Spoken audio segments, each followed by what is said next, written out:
এই আমি আমি কোনো একটা, সেটা হচ্ছে যে এই যে মোজো, মানে মোবাইল অ্যান্ড এটা ইলাবোরেশন কি, মোবাইল জার্নালিস্ট, এমওটা হলো মো, এ হলো আর কি, জে ও হচ্ছে স্ট্যান্ডস ফর মোবাইল জার্নালিজম।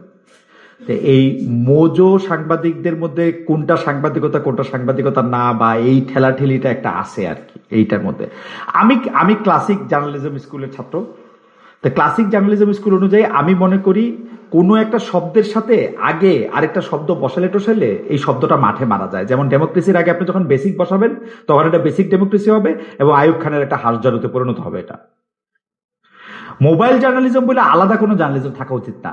আমি মনে করি একটা জার্নালিজমের টুল হিসেবে আজকে মোবাইল ব্যবহার হয়, কালকে আরেকটা বড় ক্যামেরা ব্যবহার হবে, পরশুদিন আপনি কিছুই ব্যবহার করবেন না, আপনার একটা চশমা পরে থাকবেন, সেই চশমাটাই আপনার সকল জার্নালিজমের এটা করছে, তখন আপনি এটাকে চশমা জার্নালিজম করবেন। এরপরের দিন আপনার চশমাও লাগবে না, আপনি হয়তো একটা ছোট্ট লেন্স পরে থাকবেন, কন্টাক্ট লেন্সের মতো, মানে কাজের সুবিধা, আপনাকে কিছু ক্যারি করতে হবে না, সেই লেন্স দিয়ে আপনি সবকিছু করবেন। তখন কি এটা আপনি একটা চক্ষু জার্নালিজম করবেন? কি করবেন? কোথায় গিয়ে থাকবেন?